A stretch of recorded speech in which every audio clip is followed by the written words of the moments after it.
eles apelam para o grotesco. Por exemplo, se você pegar uma cena, as várias representações da crucificação, né, a temática daquilo, para nós ocidentais, ela tem uma força muito grande porque fala de um sacrifício de uma pessoa que tem uma figura de Cristo para os ocidentais com uma significação religiosa muito forte. Mas na hora que você pega, por exemplo, você tem um quadro Matias Grünwald, ele representa lá o Cristo todo flagelado, todo o corpo, todo torcido, né? Fisicamente, aquele corpo está sendo retratado de uma forma feia, mas a gente transcende aquela feiura através da significação que aquela obra nos traz, tá certo? Então você tem as questões, não da beleza, mas do sublime. É aquilo que nos leva a valores, a questões mais elevadas, para outros valores, através do sublime, daquilo que nos toca, não pela beleza objetiva. Até o feio, ele pode nos tocar e nos elevar o espírito por essas questões da transcendência metafísica.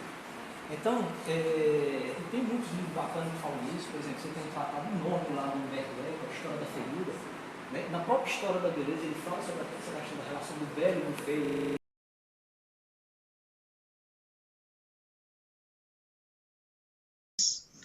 Olá pessoal que está me vendo no canal, sou Luiz Carlos Souza, sejam bem-vindos. Nós temos hoje um papo aqui sobre a estética do cangaço nas histórias em quadrinhos. Faz parte, uma das palestras, né, voltadas ao projeto Lâmina Azulada, que tem apoio cultural da Secretaria de Cultura do Estado do Ceará. Eu tinha feito essa primeira palestra lá no Observatório de Fortaleza, inclusive um abraço, beijo grande, o pessoal do Observatório recebeu a gente muito bem antes da parada do Covid. E agora, por conta, né, dessa questão do Covid, a gente vai ter de fazer o trabalho online. Mas foi legal porque eu pude chamar três figuras, né, fora eu, mas 3 figuras fantásticas, grandes autores que lançaram um trabalho recentemente também com o cangaço, com o tema do cangaço, né? Que é o Zé Wellington e o Walter Giovanni, que lançaram Cangaço Overdrive. E junto também posso trazer o meu parceiro Rafael Dantas em Lâmina Azulada. Quem está vendo esse vídeo, a gente lançou até pouco tempo a versão digital de Lâmina Azulada. Então você pode comprar e ler e dar um retorno para a gente, que a gente está doido para ouvir resenhas o que vocês acharam da leitura, né? Vou pedir para cada um se apresentar aqui, vou começar pela ordem do que eu estou vendo em tela, que é o Rafa Dantas. Rafael, se apresenta rapidinho para o pessoal. Beleza, tudo bom, galera? Me chamo Rafael Dantas, trabalho com quadrinhos há um bocadinho de tempo, e como o tema hoje é cangaço, né? Cangaço e quadrinhos, vou falar mais sobre esses projetos que foi Mandacaru Vermelho, né? Foi um projeto autoral de cangaço, lançado em 2015, não foi, Luiz? 2015. 2014. 2015, nem eu lembro. E agora o Lâmina Azulada com o meu amigo Luiz, que é um projeto muito bacana, né? Falando de cangaço, e uma coisa que eu gosto bastante, que é o folclore brasileiro, né? Com certeza. E é isso. Vamos para frente. Valeu, Rafa. Walter, fala um pouco da gente. Walter tem um currículo enorme, né, Walter? Aí? Mais ou menos, com quadrinhos, né? Meu nome é Walter Giovanni, né? Eu trabalho com quadrinhos desde 2004. Aí, acho 16 anos aí, profissionalmente, né? Mas eu sou mais conhecido por desenhar Red Sonja, né? Todo mundo já sabe. Desenhista favorito da Gayle Simone.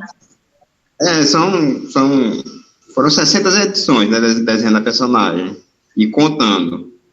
Então, com certeza. E eu fiz alguns poucos outros trabalhos, né? Clean Room, fiz algumas páginas de algumas edições de Doctor Who, esse número, e agora mais recentemente Death Defying Devil, que é o Demolidor original, né? Daredevil original. Pra ter que terminar e tal. Assim, faz 2 meses. Mas a maioria é Red Sonja mesmo, né? E nacional, e seguindo a temática, né, do Cangaço Overdrive, né? Co-criei com o Zé Wellington, Cangaço Overdrive, também fiz parte da arte. Né? Show. Os layouts de página de Cangaço Overdrive são teus, né? Layout e design de personagens. Show de bola. Por último, e não menos importante, meu amigo Zé Wellington. Show. Galera, bom dia, boa tarde ou boa noite, ou boa madrugada, dependendo do lugar, do horário que você está vendo a gente. Bom, eu sou roteirista aí de quadrinhos, escritor e roteirista de quadrinhos já de um tempo aí, cara. Estou há 15 anos nessa labuta, tentando encontrar aí o meu próprio espaço no mercado. Então, assim, foram 10 anos de fanzine, e em 2014 lancei um primeiro trabalho longo por editora, chama Quem Matou João Ninguém. Depois, logo na sequência, no ano seguinte, 2015, lancei um trabalho chamado Steampunk Ladies Vingança a Vapor, também saiu pela editora Draco. Esse trabalho teve um alcance muito legal, acabou fazendo com que eu fosse indicado ao HQ Mix, que é um prêmio muito importante aqui no Brasil e tal, e consegui ganhar por esse trabalho, que foi bem bacana. Em 2018, junto aí com o Giovanni, que está aqui com a gente nesse stream, a gente fez Cangaço Overdrive, né, um trabalho que a gente passou aí quase uma década aí temperando, conversando a respeito, e conseguimos viabilizar, principalmente por conta de um edital que a gente ganhou, né, que é o edital de incentivo às artes aqui do estado, e lançamos em 2018, também teve uma repercussão muito legal. Para mim foi muito legal fazer esse trabalho. Acho que a gente vai conversar sobre isso aí no decorrer do vídeo, porque já tinha feito algumas histórias que se passavam no Ceará, mas nunca tinha entrado, assim, realmente feito um processo de imersão, assim, de falar sobre as coisas que são aqui da terra da gente, né? E foi legal, que foi muito importante para mim. Eu acho que eu consegui colocar isso na história de alguma forma, na parte que me toca dessa história, né? Na parte que eu participei dessa história, né? Eu acho que chegou a várias pessoas, acho que várias pessoas se identificaram com isso, com esse trabalho que eu e o Giovanni a gente fez juntos, aí com a galera, né? E esse trabalho ele foi semifinalista do Prêmio Jabuti, né? E que foi muito bacana pra gente. E acho que a gente vai falar mais sobre o Cangaço Overdrive daqui a pouco, né? E por último, em 2019, lancei Steampunk Ladies Choque do Futuro, continuação do trabalho que eu tinha lançado lá em 2015. E é isso, estamos na correria e aprendendo dia a dia. O tema da conversa, obrigado todo mundo por ter se apresentado, né? Falando dos seus trabalhos. É importante ver que a gente não está falando com quem está começando, né? O Walter tem longa carreira no mercado americano, o Rafa tem quase 20 anos de trabalho também, o Zé, como ele mesmo disse, 15 anos de trabalho aí tentando abrir o caminho dele nos quadrinhos, assim como eu, assim como todos nós, né? Os quadrinhos aqui no Brasil. E a ideia é falar, a primeira coisa, né, essa questão da estética do cangaço. É muito comum pro autor cearense, eu digo até de uma maneira geral, para o autor nordestino, em alguma maneira, se voltar ao cangaço. É quase que uma lei não decretada que em alguma hora algum quadrinista do Nordeste faz alguma coisa envolvendo quadrinhos e cangaço. Por que isso chama tanto a atenção da gente, né? Eu vou começar a minha fala falando que o cangaço ele foi visto, né, durante um bom tempo como... Ele é visto ainda, né? Ele é um fenômeno banditista, né? E é interessante a questão do cangaço, é que ele parece muito com algo que aconteceu em várias partes do mundo. Você tinha um estado que armou um povo mais necessitado e que conhecia melhor a região para poder, de alguma maneira, lutar contra alguma força opositora a esse estado naquele momento. Só que armou, treinou e um tempo depois esse povo acabou se tornando os próprios inimigos deles por terem sido esquecidos pelo Estado, né?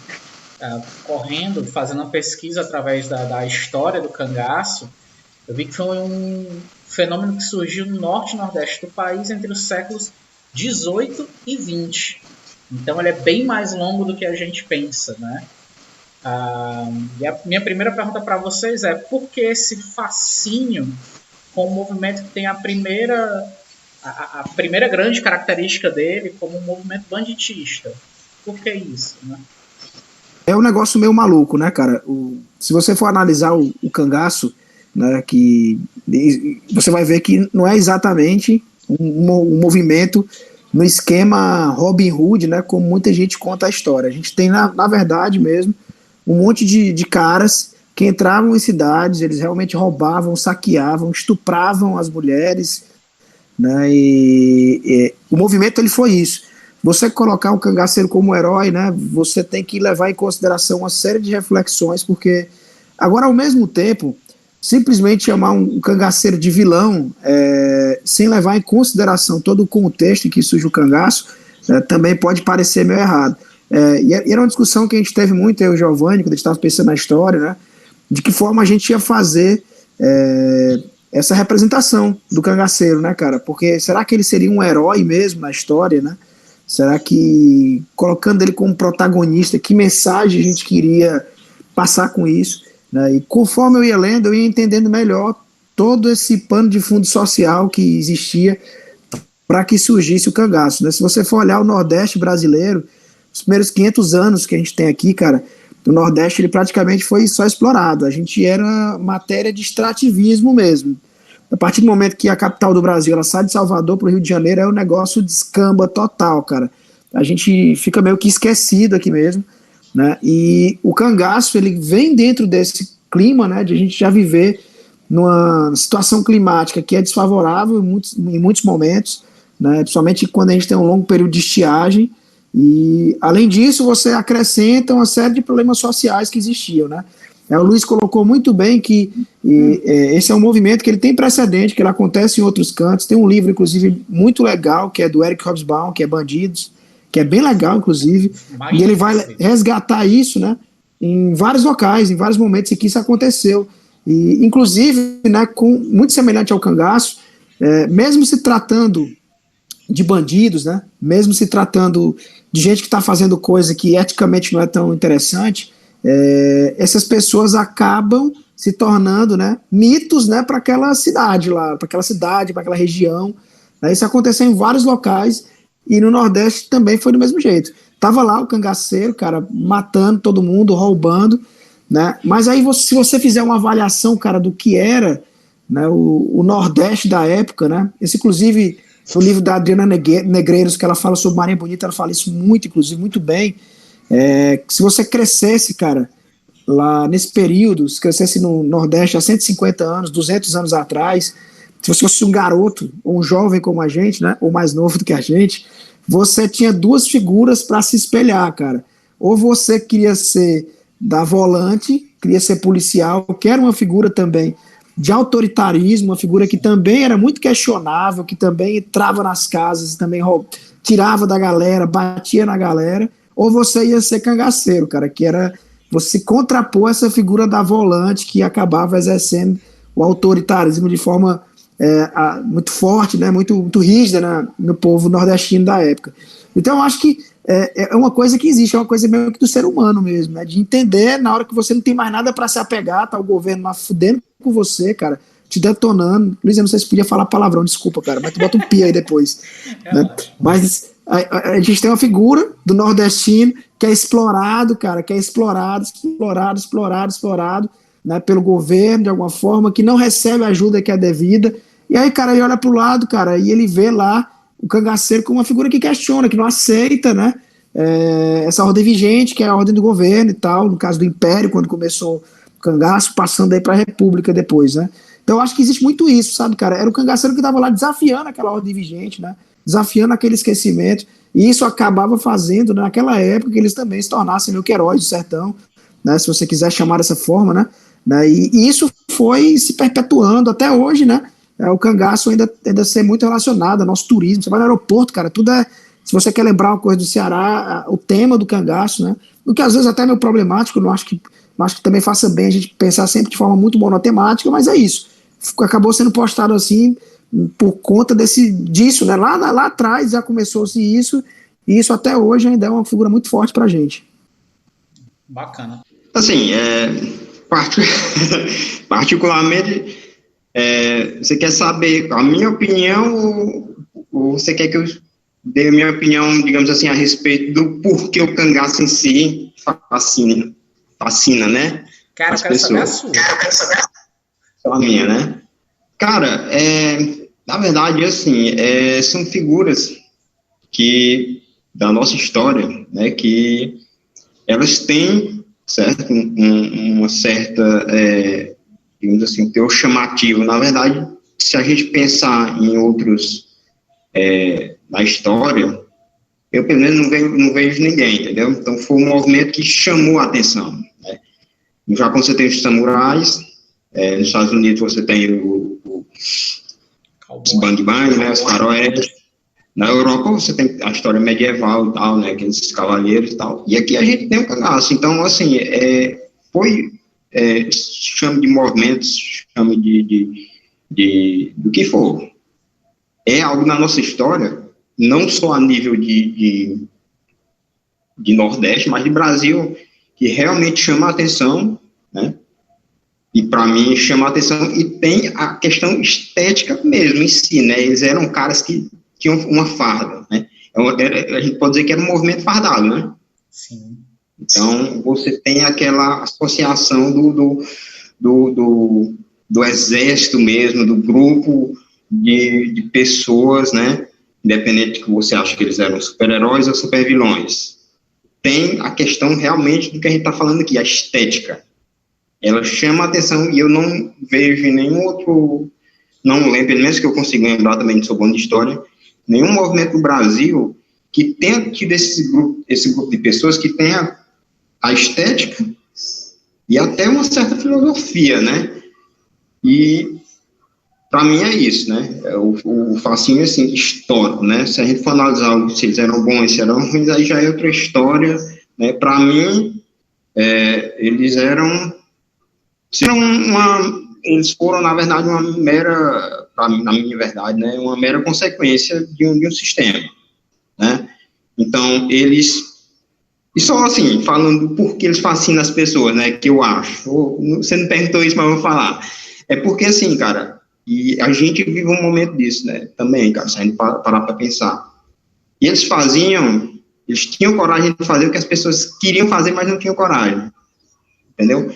Então, isso daí também, e fascina a mim também, né, mas eles eram uma mera consequência, né, eles não tinham como, eles viviam naquela opressão, e era um sistema opressor como é hoje ainda, né, o governo, o Estado de qualquer país, ele oprime o povo que fica lá conformado, aceitando, aí tem sempre um grupo de pessoas que fica revoltado, né, que foi o caso deles, né. E eles não estavam ali, como o Zé falou, não estavam ali como tipo Robin Hood, né.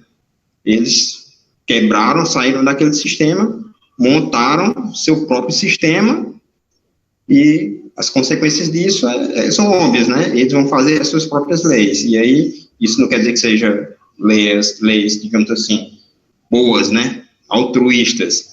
Para eles, era o sistema. Então, assim, eu acho, trazendo para mim também, eu acho que eles fascinam, certo? Tem uma história, só dando uma resumida aqui, um grupo de pessoas que se rebelou contra o sistema. Eu acho que qualquer pessoa não, a grande parte das pessoas, elas acham isso admirável, e eu acho isso também, né, e tem um lance da farda, entendeu? Tem um lance da farda, porque filosofia outros grupos também tiveram, mas tem um lance estético, cara, o lance da imagem, a imagem, querendo ou não, ela bate, cara, nessa tecla, e é o que me chama a atenção, cara. E creio que seja o que chama a atenção das pessoas também. Que tu falou, que eu vou até puxar pro Rafa, porque, assim, os cangaceiros, eles tinham realmente essa questão do fardamento. E o fardamento era, como tu falou, era um uniforme, era uma marcação, era um símbolo. No primeiro trabalho do Rafael, assim, melhor, no trabalho anterior ao Lâmina Azulada, que foi o Mandacaru Vermelho, o Rafa, ele colocou os cangaceiros, eles não são protagonistas da história. Eles são quase que figuras míticas mesmo. Eles aparecem, o próprio Lampião aparece, dá o recado dele e vai embora, né? E tem uma coisa que eu acho no trabalho do Rafa, eu queria que tu comentasse, Rafa, que é o lance do cangaço, que eu acho que o Giovanni puxou bem, que é o lance do cangaço parecer algo sobrenatural, né? Vou falar logo desse lance que tu disse do Mandacaru, senão acaba esquecendo. A ideia, sabe como é que eu sou, né?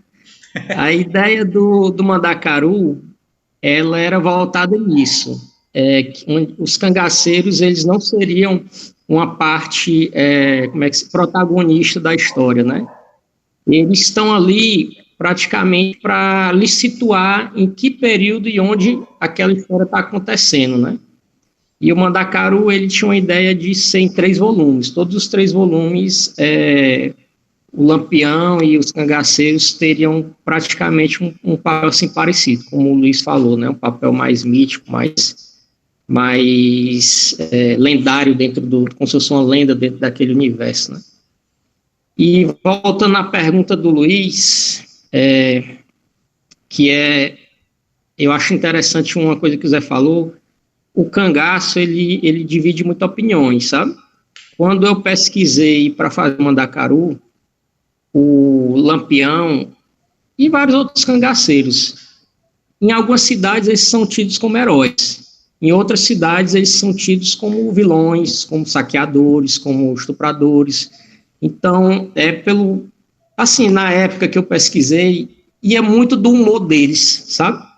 Os caras chegavam numa cidade e pegavam um saque, distribuíam com todo mundo, faziam aquele churrasco, aquela coisa, faziam um forró e se divertia e tal. E no outro dia eles saíam, chegavam em outra cidade e contavam o terror, entendeu? Era uma coisa assim muito surreal mesmo, muito surreal. Há lugares que eles são tidos como verdadeiros heróis da resistência, né? E outros eles não passaram de verdadeiros bandidos, né? Então é uma coisa muito, como o Zé falou, muito assim complicado. Você não consegue dizer exatamente o que eles são, né? As palavras do próprio Zé, eles são seres humanos, né? Eles cometeram erros e cometeram grandes feitos, né? Como o Giovanni também disse, né? Se rebelaram contra o sistema. E em alguns momentos essa rebelião se tornava banditismo, né? É complicado. Em relação ao artista ter essa coisa de querer fazer algo nordestino, né, principalmente com cangaço, eu acho que vai muito do amadurecimento da gente como artista, né, como leitor, porque se a gente for parar para pensar, acredito que a maioria, quando a gente começa aquela fase de ler quadrinhos, de gostar de quadrinhos, a gente não se interessa muito por isso, né? A gente está na Marvel, na DC, no X-Men, no mangá e tal. E à medida que a gente vai conhecendo o folclore da gente, conhecendo as histórias, lendo livros, né? Adquirindo mais conhecimento, a gente vai vendo com outros olhos o que a gente tem aqui, né? E aí acredito eu, que aí vai despertando esse interesse de produzir algo com a temática nordestina, né? Eu, por exemplo, fui assim. A minha infância foi voltada em X-Men, em Marvel, em DC, e a partir do momento que fui tendo conhecimento do folclore brasileiro, eu li muito Monteiro Lobato, e essas coisas foram, né, dando ideias que a gente sabe como é a cabeça da gente, né? A gente perde noites e noites tendo ideias com quadrinhos, né? E aí acho que com o amadurecimento de artista a gente vai sentindo essa necessidade, né, de criar algo com a identidade do nosso povo, né? Com certeza. Eu acho legal esse negócio da tua fala, que eu acho que puxa algo do Giovanni, né? A gente começou, acho que todos nós aqui começamos com super-heróis, eu acho, não sei. E o super-herói tem um negócio muito forte, que é a questão do uniforme. E aí volta para o que o Giovanni lembrou, que é a questão da estética. O cangaceiro ele tem uma estética muito única. Cara, Pode falar. Só um detalhe, como o Giovanni aí disse, realmente, o cangaço, a estética dele é tão forte que é mais complicado de desenhar o cangaço do que um faroeste americano, do que uma guerra medieval, porque a roupa dos caras é muito detalhe, é muita coisa, é sensacional aquilo ali. Oxe. Não, e é fascinante, tudo é muito emblemático. E tem uma coisa legal que eu acho que esses emblemas não são à toa. E aí vou voltar de novo o papo pro Zé, né?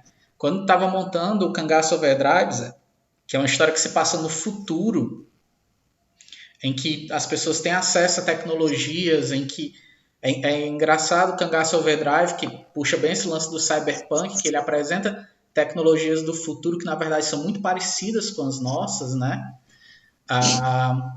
Como foi aliar toda a ideia que a gente tem de cyberpunk com a ideia do cangaço, né? Com essa estética do cangaço, que, como o Rafa falou, é algo muito complicado até. Cara, assim,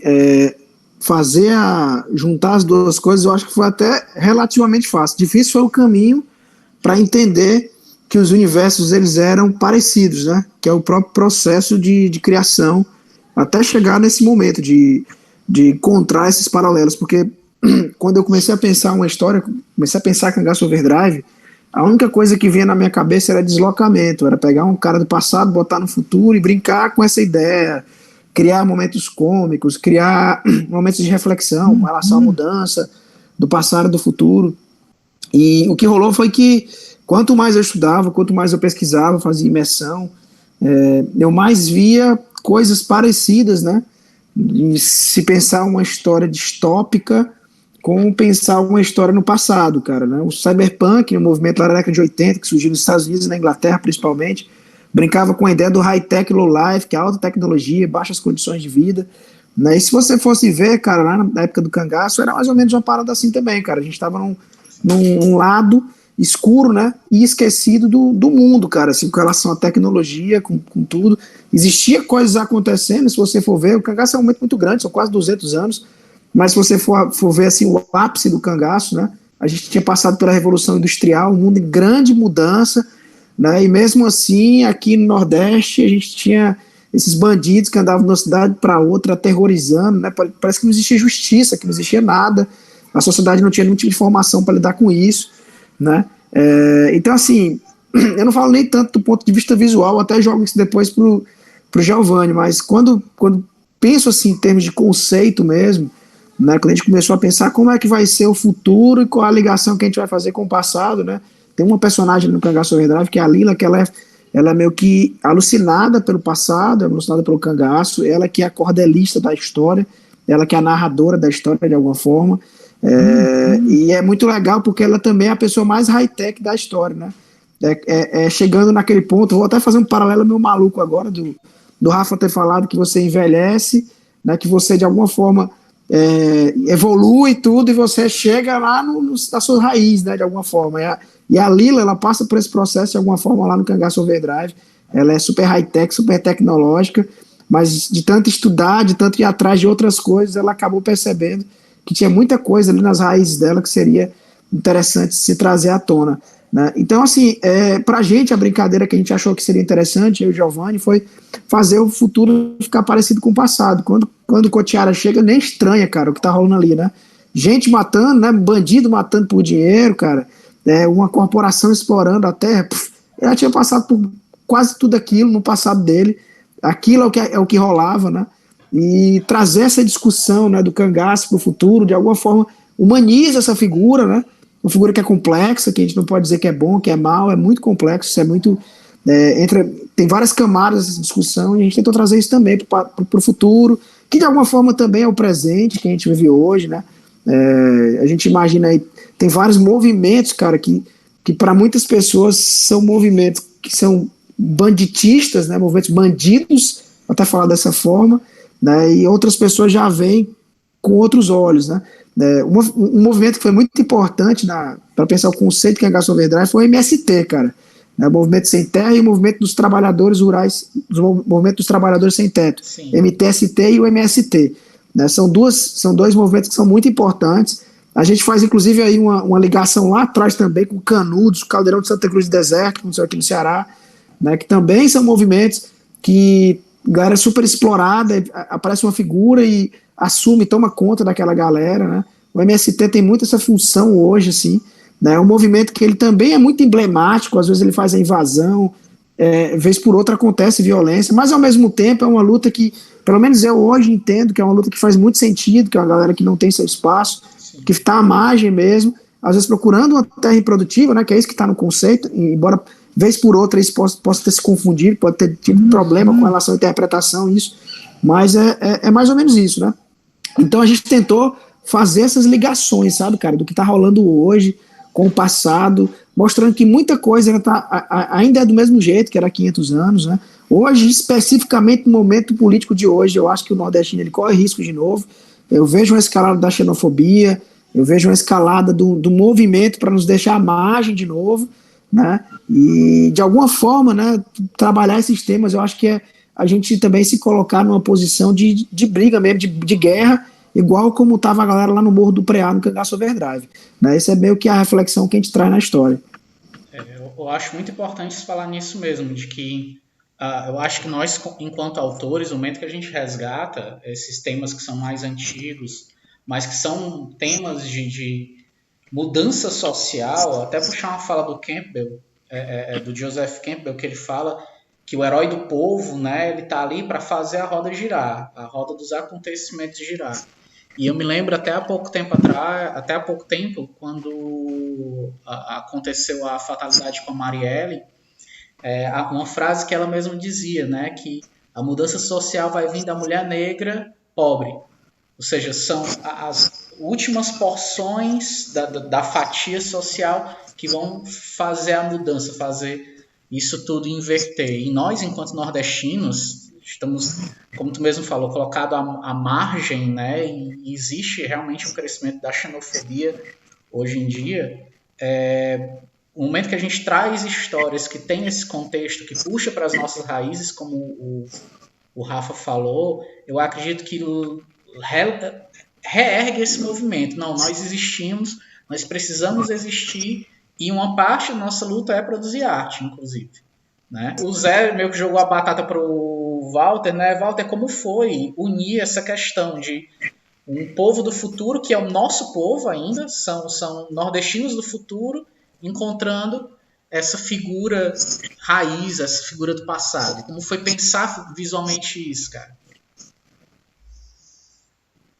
Só legal. Então, cara, na verdade, essa parte aí, a questão da visual, quando eu comecei a pensar nela, né, até comentei com o Zé e tal, mas ele deu bastante liberdade, né? Então, a primeira coisa que você pensa no cyberpunk, né, a gente estava até numa live conversando sobre isso, né, que a cyberpunk é um monte de fio, aqueles prédios, neon, tudo luzes, né, toda essa loucura e tal. E aí, tanto que, se eu não me engano, tem nos roteiros, né, algumas sugestões e tal, mas eu não lembro, com certeza, pode ser. Eu acho que sim. Mas aí, qual foi que eu pensei, cara? Vivendo a realidade, né, de interior do Ceará. Vocês estão aí na capital, né, capital Sobral, capital Fortaleza e tal. Vocês têm muita coisa aí, bicho. Sobral é um país, cara. Sobral é um país. Sobral é maior do que a capital, na minha opinião. Sobral é um país. Sobral vai se... Então, eu imaginei o seguinte, cara, que não fazia... tanto serviria como uma crítica social, como uma realidade que eu acredito que num cenário cyberpunk, né, seria, certo? O Ceará, principalmente o interior do Ceará, que é um atraso tecnológico. Então, quando você não vê em Cangaço Overdrive aqueles prédios, aqueles fios, é justamente por isso. É a forma visual de eu criticar que realmente a gente tem um atraso. Muita coisa ainda, eu desenhista, né? Cara, tem material que eu não encontro aqui, encontro em Fortaleza, né? Agora tá surgindo outra loja e tal, mas é uma dificuldade. Agora, você imaginar que você não encontra material de desenho, imagine outras tecnologias, né? Algumas ainda chegam, né? Mas é aquele negócio de preço mais caro, um monte de coisa. Só para você ter uma ideia, eu não consigo, eu vou ter que verificar depois, porque tem essas cadeiras que a galera chama de cadeira gamer. Não tá fugindo do assunto não, certo? Que é bem confortável, cara. Eu tentei comprar e eles não entregam aqui, cara. Eu não sei se estão entregando agora, mas faz 6 meses, 8 meses que eu fui lá nas lojas, loja atrás de loja, tinha lá a cadeira, botava para comprar, não entregamos no Ceará. Então isso é uma ideia, isso dá uma ideia de um atraso tecnológico. Porque é tecnológico, né?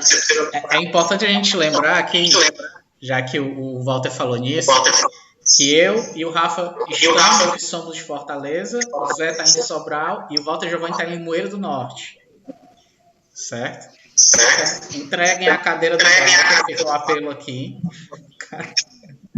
De repente, eu já estou entregando, não sei, né? Mas quando eu fui fazer essa compra, eu não entregava, cara. Então, assim, quando eu pensei no visual do Cangaço Overdrive, eu pensei em todas essas... toda essa questão de atraso mesmo, né? E pelo que eu vivi na minha infância também, coisas que eu vejo, já tive de ver youtuber falando, game antigo e tal, fliperama, cara, fliperama aqui do norte, cara, a gente chamava pinball, aquelas máquinas de pinball, a gente chamava aquilo de fliperama, pra você ter uma ideia, né? Então, a gente vai estar no futuro em Cangaço Overdrive, mas essa é a realidade do cearense, acredite você ou não, quem é de fora, mas essa é a realidade, pelo menos, do interior do Ceará, né? A questão do visual dos personagens, né? Também, mas aí, por exemplo, roupa já é uma coisa que tem mais acesso, então pensei em fazer um negócio bem mais avançado. Né? Para Lila, né? Já estou andando geral, né?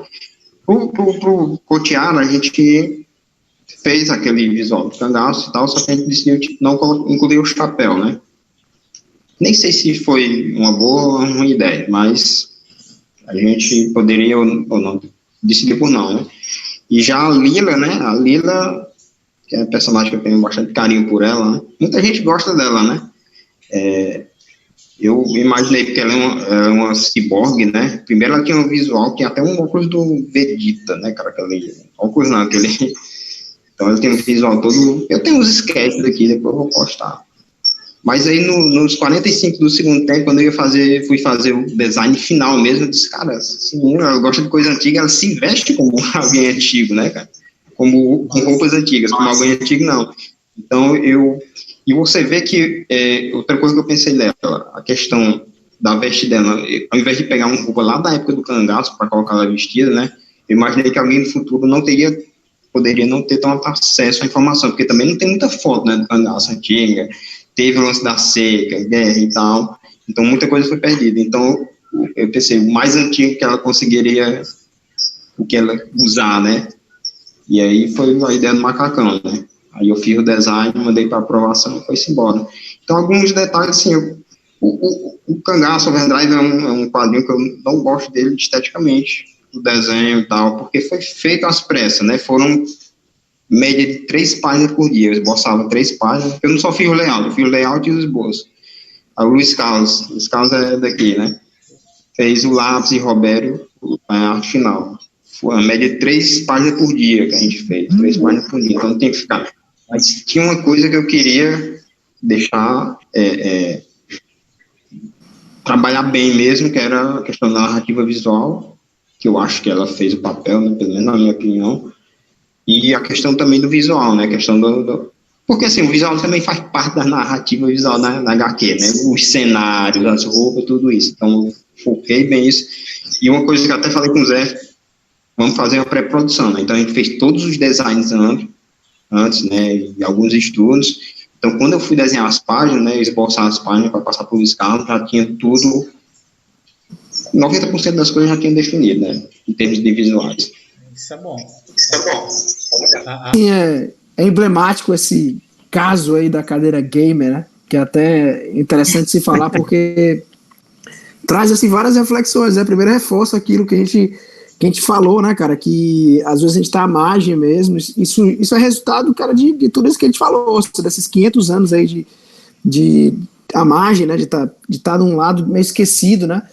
O Brasil é um país muito grande, é um país de vários países, né, gigante, né, acabou que o centro econômico do Brasil ficou lá em São Paulo mesmo, né, e quanto mais distante você está desse centro econômico, né, mais complexo a parada fica, cara, né, então assim, é ruim pra gente aqui, pior ainda para quem mora na região norte do estado, né, e mesmo em alguns estados da região centro-oeste, assim, tirando ali onde está o Distrito Federal, ali pertinho, mas é meio complexo, cara. Então as coisas não chegam, né? Isso é o suficiente para se criar um novo cangaço hoje, sabe? Assim, é mais ou menos isso. Né? Até hoje a gente ainda sofre efeitos dessa parada, né? Isso é um negócio complexo. E é legal também, assim, só um comentário rápido assim, sobre o Giovanni, né? A gente fez Cangaço Overdrive, beleza. né? Muito rapidamente, quando a gente pensou num projeto aqui no Ceará, a gente lembrou do cangaço, a gente lembrou da seca, né? E foi engraçado que o projeto foi lançado, massa, né? E depois disso você começa a colher os feedbacks, né? Começa a entender a dinâmica da coisa, né? E no meio desse processo, né? Grande parte dos feedbacks do Cangaço Overdrive são positivos, mas aparece uma outra pessoa apontando alguma coisa. E um comentário que me chamou a atenção, que veio de mais de uma pessoa, que inclusive me fez depois parar um pouquinho para refletir, né? Sobre essa coisa de escolher a seca, de mostrar mais uma vez o nordestino como pobre, né? Porque o futuro tá fudido de novo. E lá os personagens eles falam, tá fudido aqui, mas lá em São Paulo o negócio não tá tão ruim assim não, a tecnologia tá lá e tal. E algumas pessoas comentando que isso reforça alguns estereótipos e tal. E eu, inclusive, acho um ponto super interessante você trazer isso, né? Se você conversar sobre isso, sempre mostrar o nordestino como um cara meio pobretão e tal, isso reforça alguns estereótipos, né? Mas, ao mesmo tempo, cara, como o Giovanni colocou, e é a melhor defesa que tem, né? Essa problematização é importante, mas o que o Giovanni coloca é a melhor defesa para te ter feito essa escolha, cara. Talvez para quem mora no centro urbano, né? Seja mais fácil pensar, para quem é de Fortaleza, aqui no Ceará, no caso, da capital, que no futuro Fortaleza vai ser talvez tão high-tech como São Paulo. Faz muito sentido esse pensamento, inclusive, né? Mas quando realmente você sai um pouco, né, da zona metropolitana, você vê que as coisas ainda chegam depois aqui, cara, né? Então isso justifica esse nosso pensamento de que talvez naquele lugar onde estava lá a Lila, onde estava a Rosa, onde estava todo aquele núcleo lá do Preá, né? Realmente a gente está mais atrasado um pouquinho, né? Mas reflexo mesmo, né, do cenário, né, e o contexto da história. Dessa seca, dessa pobreza, ela não acontece, ela é um produto de um sistema social, né? Em Mandacaru Vermelho isso tem de maneira muito forte, né, Rafa? Porque você tem um cara que inclusive foi um soldado e de repente ele sofre a ação de um coronel, que é uma pessoa conterrânea dele, uma pessoa que vive no mesmo ambiente que ele, que está sujeita à mesma rua, ao mesmo mercantil, mas que preda ele de alguma forma. Em Lâmina Azulada, quando a gente chega para a parte da volante, em que você tem o Bernardo e o Soldado Amarelo, eles estão claramente, isso fica bem expresso na história em um dado momento, eles estão claramente predando o próprio povo deles. E com uma justificativa estranha, né, absurda, de que eles estão fazendo isso para o bem da comunidade. Né?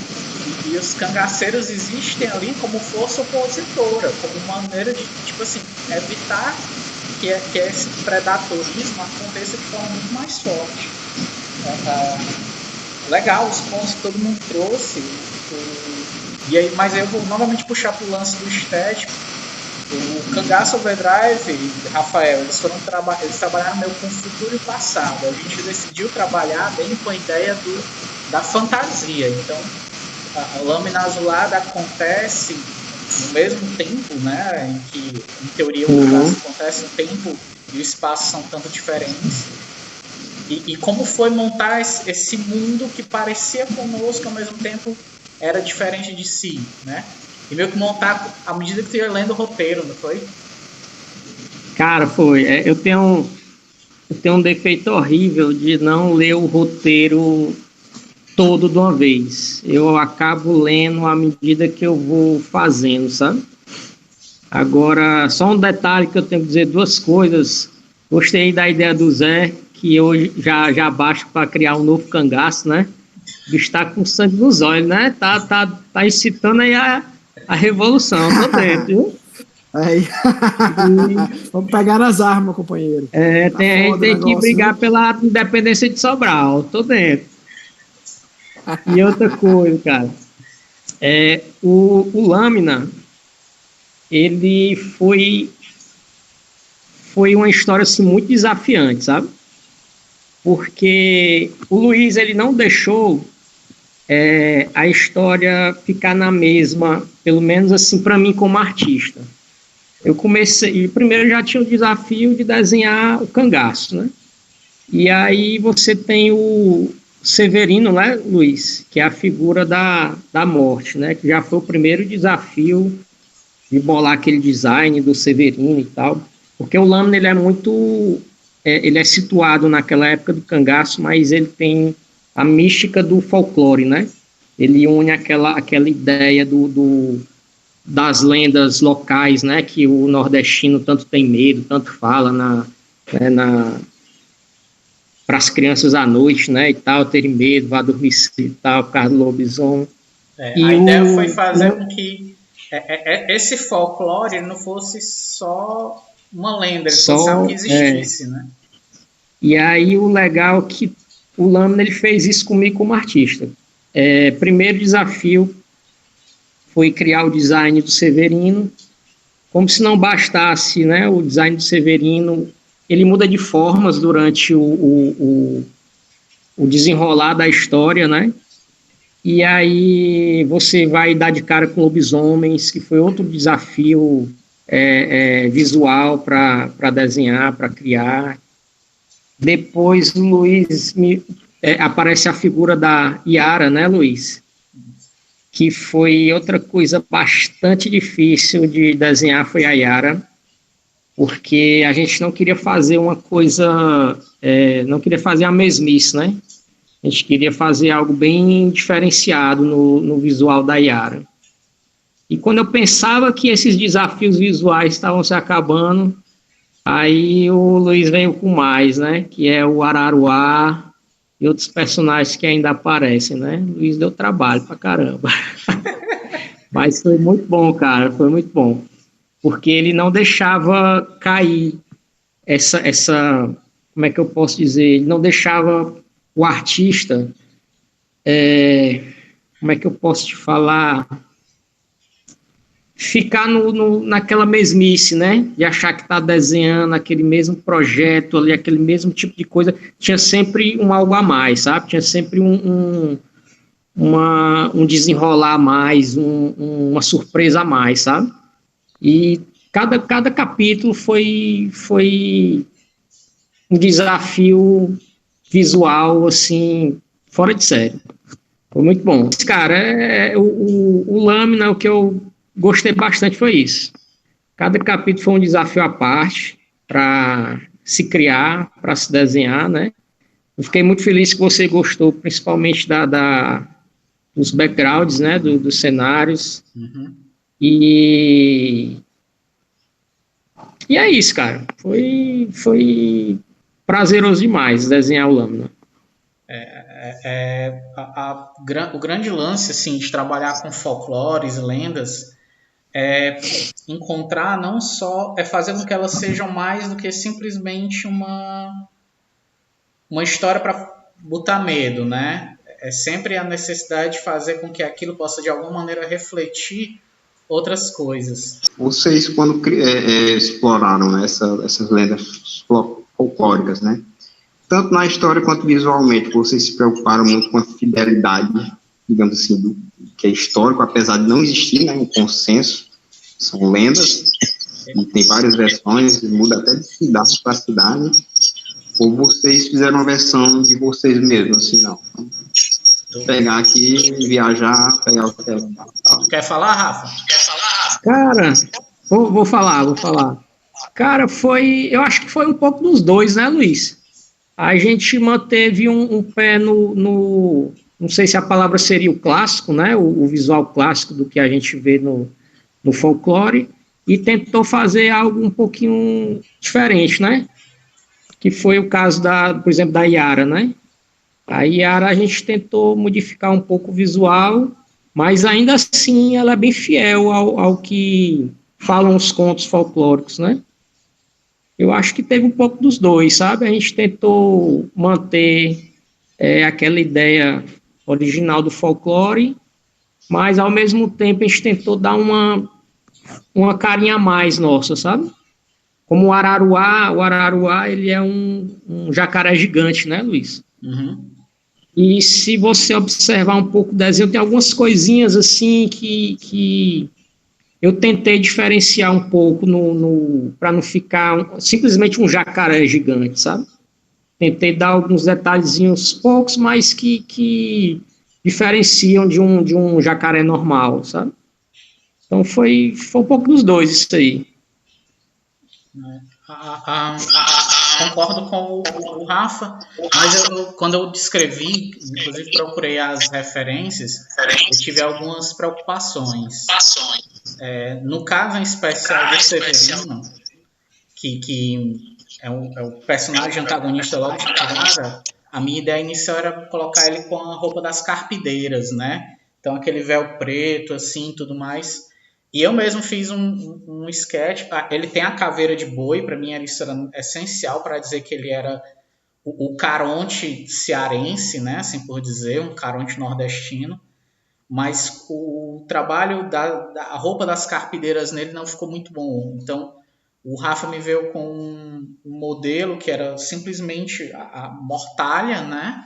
Rasgada com as penas dos urubus. E ali eu já gostei logo de cara. A Yara, em especial, eu fui atrás de... Porque, assim, muitas lendas e muitos mitos envolvem mulheres em águas, sabe? Desde os gregos você tem isso, com as próprias sereias, até algumas dríades que eram filhas de rios. A cultura afro-brasileira, a cultura africana tem muitas deusas das águas, tem Iemanjá, Oxum, Yansan, e foi inclusive nessas figuras afrodescendentes, né, afro-brasileiras que eu puxei, que eu levei para o Rafa, né, poder montar a Yara, que foi uma mistura de um rumo de coisa. Então ela tem parte da mitologia grega misturada com um pouco do visual do afro-brasileiro, porque para mim como eu estava falando, todas essas figuras folclóricas, assim como quando tu estava montando o Cangaço Overdrive visual, ele tinha que mostrar aquele Ceará do interior. E, cara, foi muito legal ter falado isso, porque eu realmente senti isso quando eu li a obra.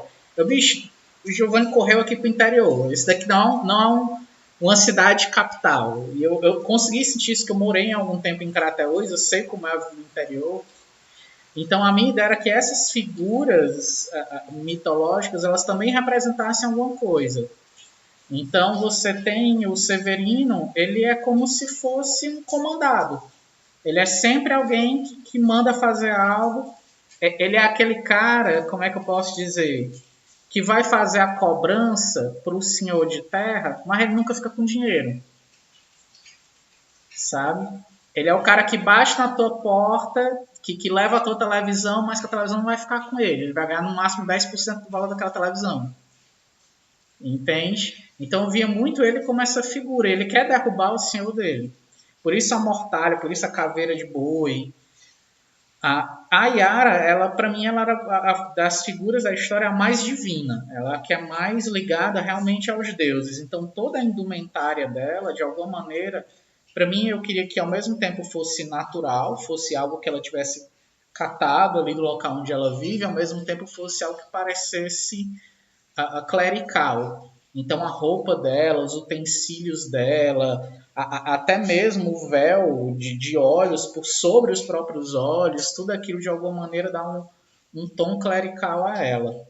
O Araruá, por sua vez, é que eu vou... tem escrito no quadrinho, quem não comprou vai comprar. Mas, assim, o Araruá eu roubei, ele literalmente, de um trabalho do Flávio Colim, chamado Curupira. Eu não encontrei nenhuma versão dele como lenda mesmo para eu ler e analisar. Tanto que eu pesquisei, eu não consegui encontrar. Mas lá nesse quadrinho do Flávio Colim tem esse jacaré chamado Araruá, que é controlado pela Yara. Então a ideia roubada mesmo do Flávio, que Deus o tenha, um dos maiores autores de quadrinhos do Brasil, né, um dos maiores artistas de quadrinhos. Mas eu queria fazer ele como se ele fosse o São Francisco. A minha ideia daquele jacaré é que ele pudesse, tanto que a versão original dele era para ele ser grande o suficiente que ele poderia engolir o Rio São Francisco. Mas ficava terrivelmente desproporcional e ia dar um trabalho triplicado para o Rafael, que está com a mão na cabeça aí já. E eu acho que da maneira como ficou bem legal. E de alguma maneira ainda há essa representação, né?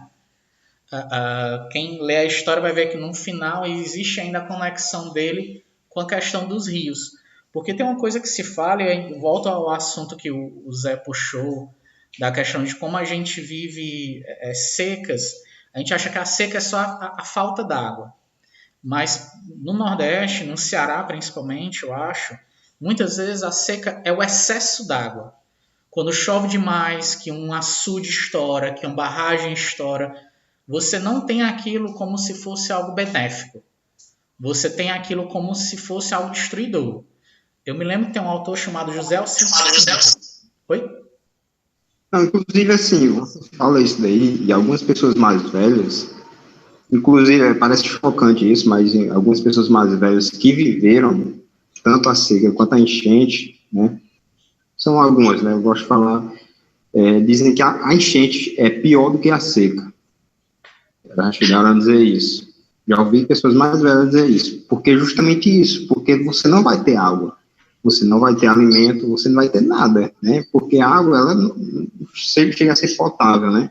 Sim. Então, muito, isso daí é um ponto muito importante que você falou, né?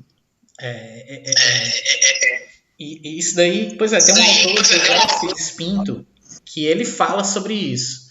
O livro dele, Os Verdes Abutres da Colina, quando a enchente vem, ela vem para levar tudo, para realmente levar todas as coisas. E a minha ideia com Araruá era isso. É tanto que, dentro da história, o próprio Severino fala, o que o Araruá come é dele.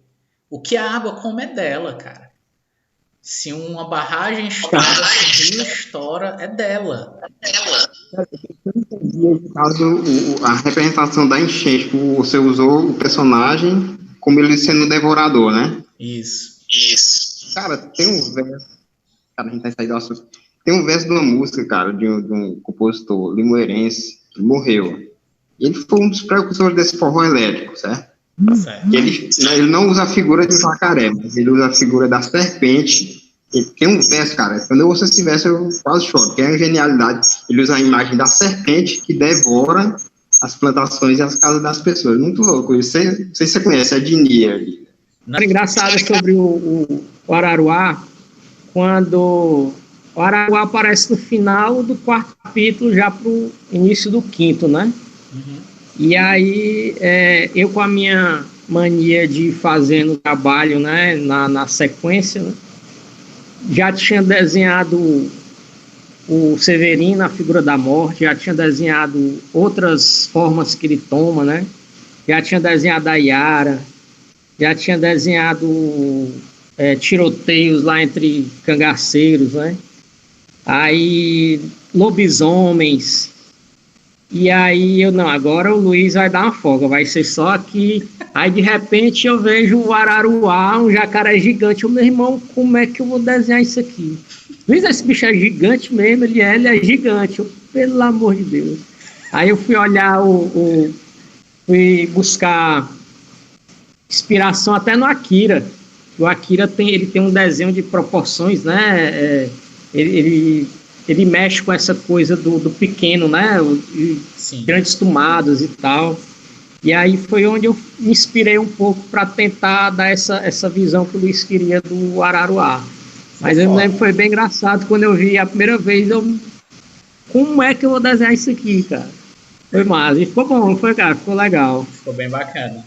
Agradecer pelo convite, Luiz, né? É um prazer inenarrável. Nem em quadrinhos é possível narrar esse prazer de estar com vocês aqui hoje.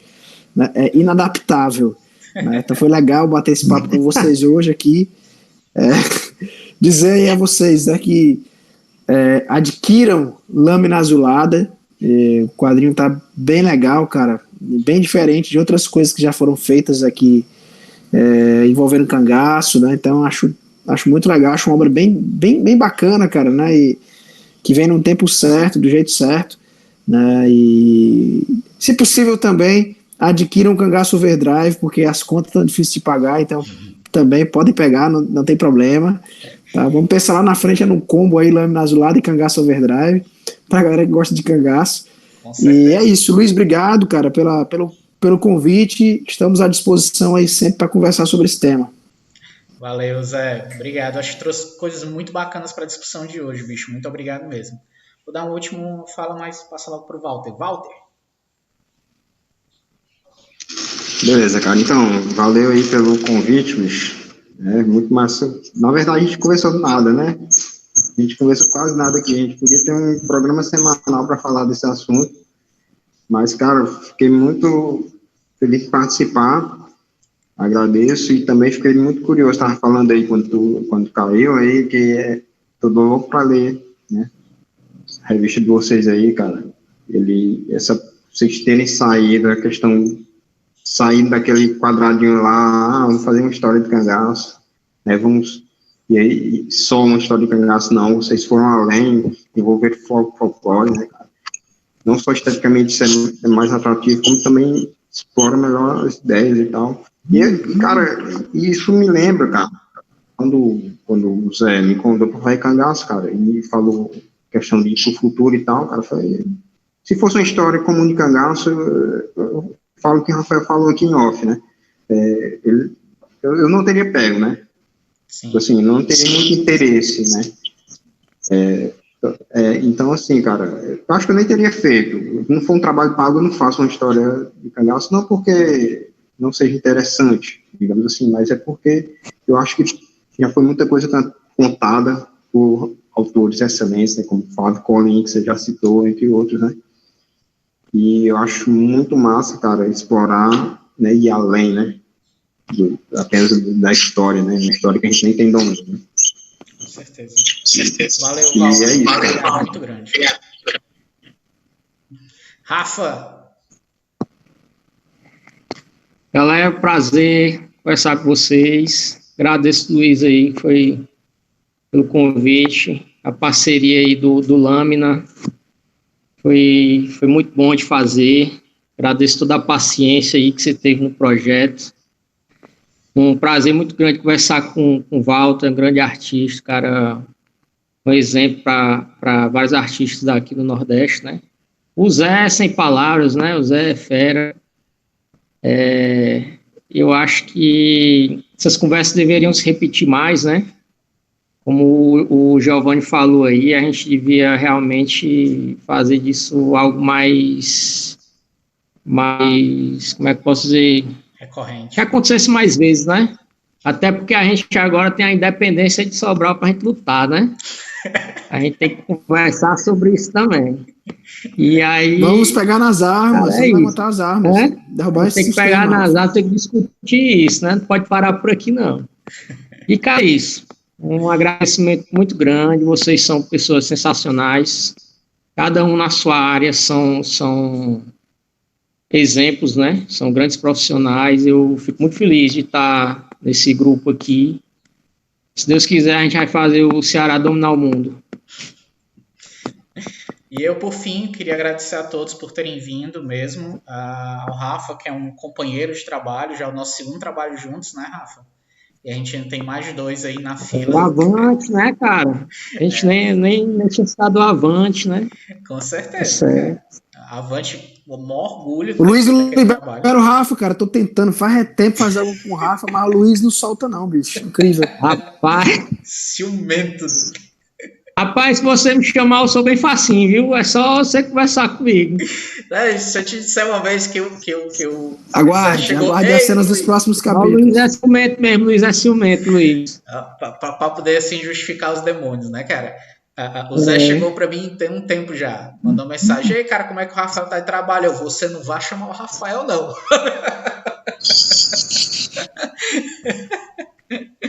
Deixa a gente se divorciar mesmo, né? Ele fala que tu entrega fora do prazo, que tu esculacha tudo e tal. Eu disse, caraca, eu achava que o Rafa fazia tão legal. Eu disse, não, igual cara, aquela música do Jorge Mateus, eu não vou fazer propaganda de você, né? Que é pra não me levarem embora, né? Tá certo. Não, mas o Rafa agora tá livre das minhas garras por pelo menos assim uns 6 meses. Ai, diabo. Vamos embora. Mas, enfim, muito obrigado por vocês terem vindo. O Rafa, né, um grande parceiro. O Walter, que eu já gostava do trabalho dele antes de conhecê-lo pessoalmente, depois que eu conheci, vi como ele era uma pessoa simples, uma pessoa humilde, parecida mesmo comigo, né? Eu só tinha noção da arte dele vinda dos Estados Unidos, e a visão era completamente outra. Quando eu conheci ele pessoalmente, eu fiquei assim, reconheci um irmão de Nordeste, né, também, isso é muito legal.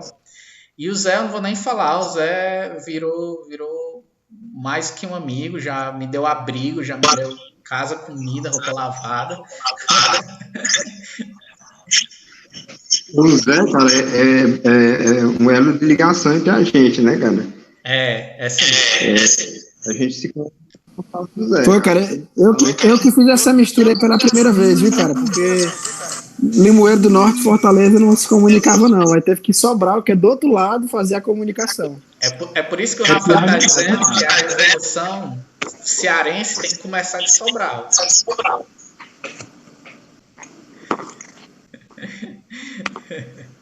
Mas, enfim, gente, obrigado. Obrigado mesmo pela presença de vocês. Muito obrigado pelas palavras, pelos elogios. Legal saber que o Lâmina, de alguma maneira, está impactando vocês por ele ser diferente. Mas não vou nem mentir, eu estou vindo assim meio que na estrada do Zé, que já veio com Cangaço Overdrive. Então, eu acho que é uma coisa meio de zeitgeist, é momento da gente mesmo de voltar às nossas raízes, ao mesmo tempo que a gente está apresentando, está repensando o nosso presente. É legal, eu acho que isso foi comentado nesse papo e eu acho que foi maravilhoso. Então, agradeço muito a vocês e até a próxima. Comprem Cangaço Overdrive, comprem Lâmina Azulada, comprem Steampunk Ladies 2, que também está à venda, né? Comprem Cavaleiro Avante. Por favor. Por favor. O Zé tem 2 meninas para criar, pelo amor de Deus. Compre Mandacaru Vermelho e Cavaleiro Avante, tá? O link está no meu site para vocês comprarem as versões, inclusive físicas, não só digitais. Rafa também tem 2 meninos para criar, então comprem. Por favor. E mais uma vez, gente, muito obrigado e até a próxima. Valeu, galera. Boa semana para todos.